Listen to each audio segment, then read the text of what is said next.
అమ్మా నాకు చిన్న డౌట్, ఇప్పుడు మట్టితో చేసిన లింగాన్ని ఏమంటారు? పార్థివలింగం. మరి ఇసుకతో చేస్తే? సైకతలింగం. లోహంతో చేస్తే? లోహజలింగం. రత్నాలతో చేస్తే? రత్నజలింగం. మరి చెక్కతో చేస్తే? దారువలింగం. రాతితో చేస్తే? శైలజలింగం. అసలు మనుషుల చేత ప్రతిష్ఠించబడితే? మానుషలింగం. మహర్షుల చేత ప్రతిష్ఠించబడితే? ఆక్షలింగం. దేవతలు చేస్తే? దివ్యలింగం. మరి రాక్షసుల చేత ప్రతిష్ఠించబడితే? రాక్షసలింగం. అమ్మో, ఇన్ని లింగాలా? ఇవేనా, ఇంకేమైనా ఉన్నాయా? ఎందుకు లేవు, ఇంకా చాలా ఉన్నాయి.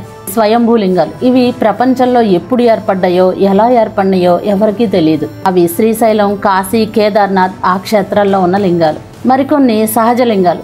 ఇవి వాటంతటా అవే ఏర్పడతాయి, వాటంతటా అవే అభిషేకం కూడా జరుగుతాయి. మరికొన్ని లింగాలు నీటి ప్రవాహం ద్వారా ఏర్పడతాయి, అవి బాణలింగాలు. ఈ విధంగా ప్రపంచంలో అణువణువున ఆ పరమేశ్వరుడు కొలువై ఉన్నాడు.